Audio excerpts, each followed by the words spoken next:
Good morning, beautiful people. Happy Tuesday.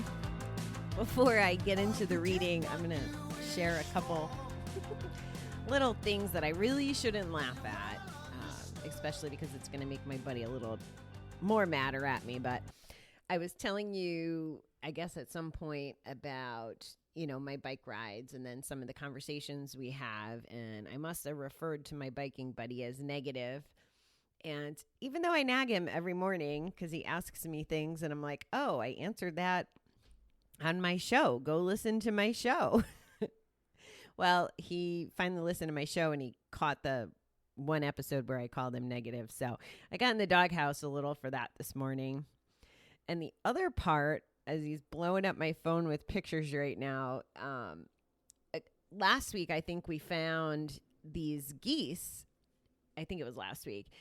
And they had the cutest little babies with them. There had to be 8 or 10 little chicks. And I took a little video of them. We stayed back. But I told them, I said, I was like, this is dangerous, with the babies. I've seen, videos of geese attacks. And I know that they could be not friendly.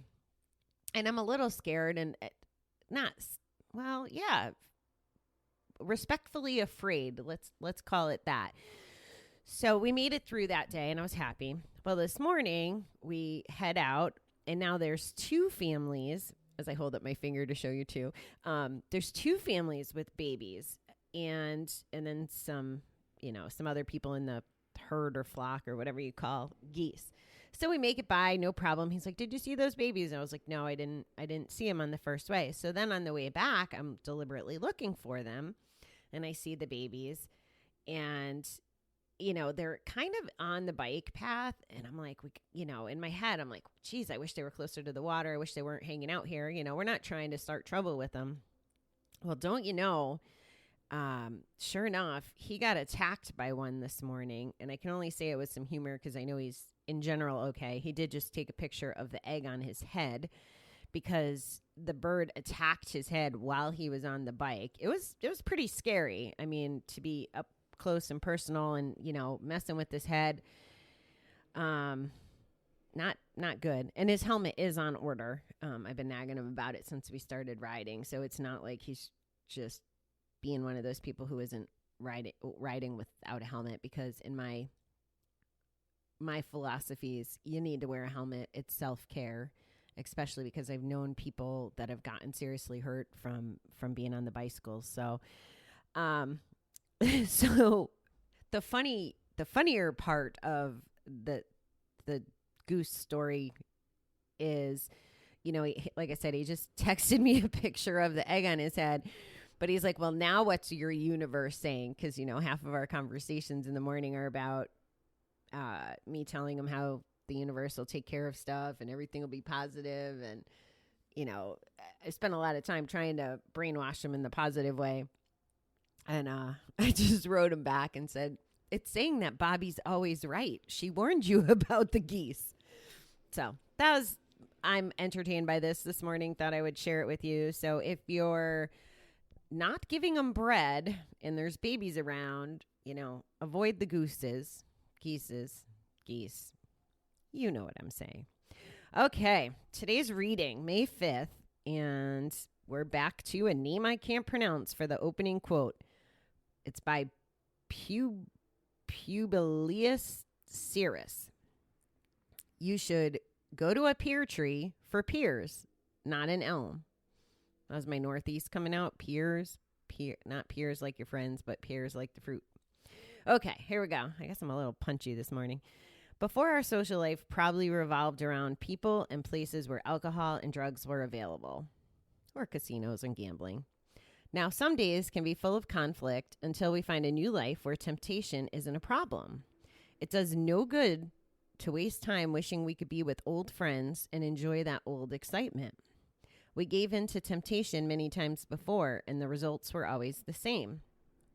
No matter how serene we feel, chances are a time will come when we're just too discouraged, too depressed, or too disgusted to fight the urge to have just one more binge.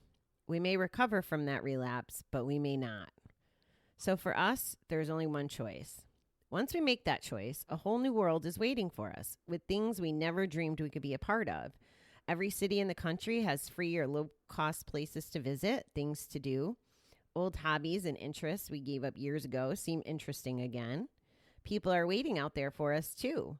Once we thought everybody was living in chaos like us. Now we see the world as full of clean and sober people just waiting for us to join them. Today, help me look for the good things in life. Help me stay open to the new possibilities. This reading is pretty badass, I have to say.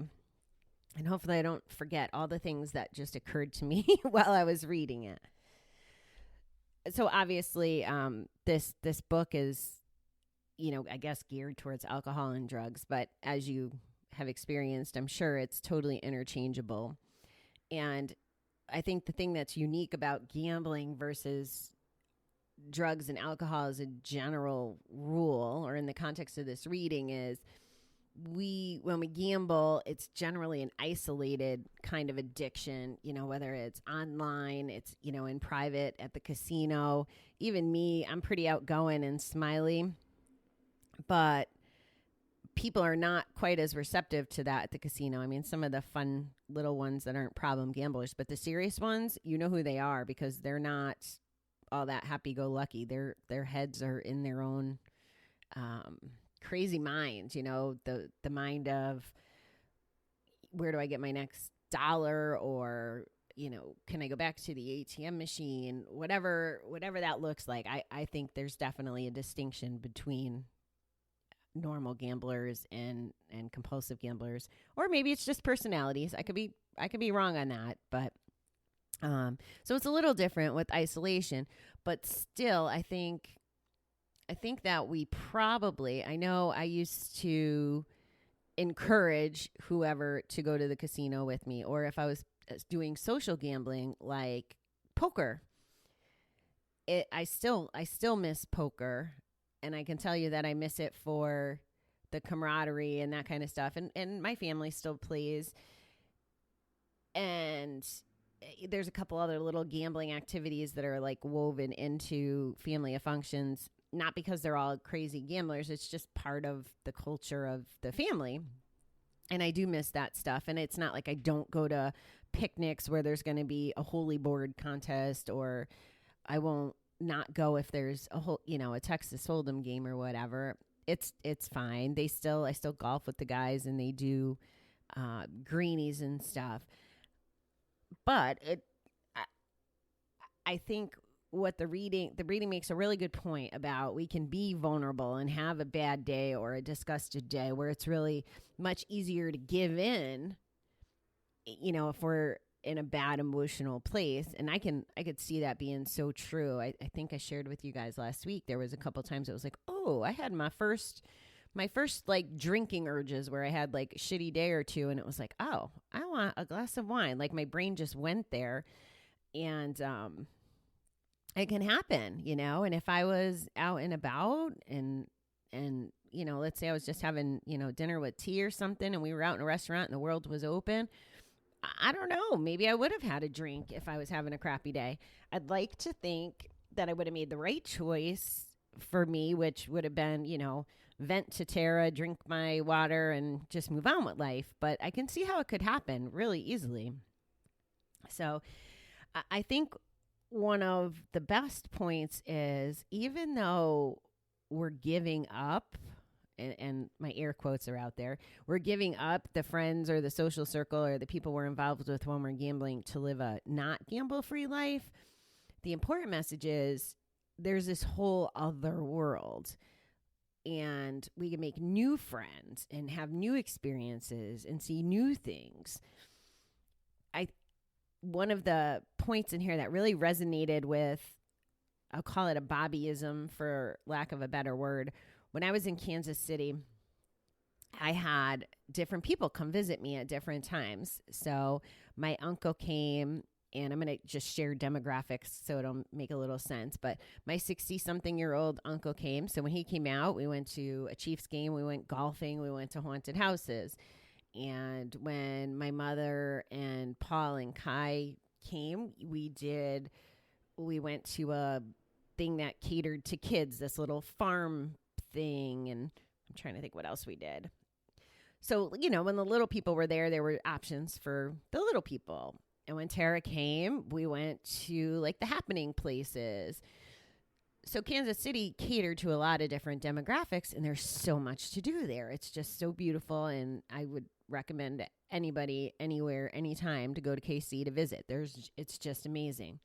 And the people in KC, not everybody, but I found myself having a conversation a lot of times, and there's one person in particular, I can remember having this conversation over and over with him. He was one of the bartenders at the bar I'd go to, and I was like, you guys need to explore this city like you're a tourist. And, I'd talk about, where I went or whatever. And he'd be like, Bobby, like, I've never been there and I've lived here all my life. And I would tell the locals, I was like, walk into a hotel and just look at those flyers, and you can find inexpensive. I mean, there was I always screw up this word, but arboretums, where you can go walking around the trails with all the pretty flowers. The little farm place that I told you we took the kids, I think admission was $2. There was just so many things that you could do so inexpensively. And it was like a whole new world. So, for example, this bartender, he's my age, and he hasn't done those things there. But let's say he did. He can probably have new experiences and make new friends and, all these things if he went into it. He has a whole new world right in his current world if he looked for it. And I'm not saying like he has a problem or anything. I'm just saying that there's a whole lot of things that we don't know about when we're using.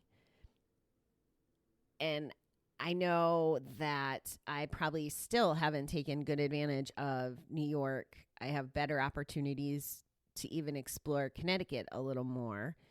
There's a lot of really cool things just across these two states. Now, granted, I've done some of them, but that message that it's almost like a whole new world. So not only with activities, but with friends and with people. And I will say that the more we're around like-minded people, recovery people, positive people, sober people, not gambling people, the whole lot easier it is to stay on the path to who we want to be in a sober, non-gambling version of ourselves. If we hang around the ones who are still in the throes of addiction, it's going to be a whole lot harder.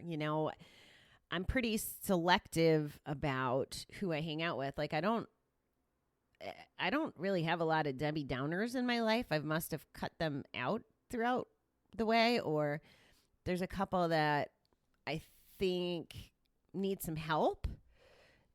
And I've tried to flip the script, maybe they're depressed or struggling or whatever. And I know they need some help or some friendship or someone to lean on. So maybe instead of saying, hey, you want to go have a drink and talk about this, maybe it's, hey, you want to go for a walk and talk about this, or something a little bit more of a better experience instead of drowning or coping in a negative way.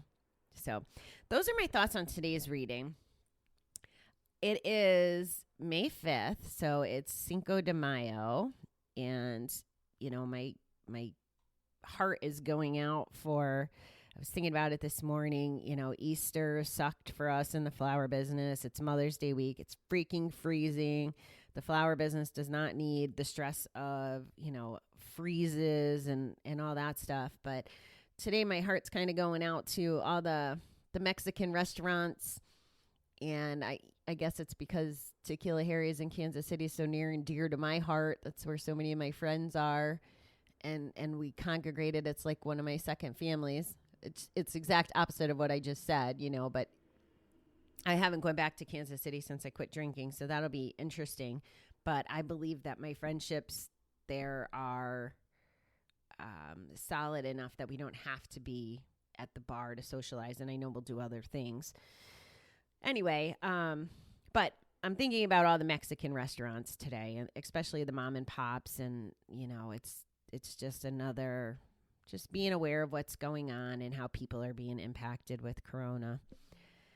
And, not to be a Debbie Downer, I'm just thinking about them and, send them a little prayers if you could, because, it's tough. And I mean, although some states are opening up, we're not yet. So I don't know the status of everybody everywhere. At any rate, have a great day, beautiful people. I will chit chat with you all tonight. Thanks. Bye.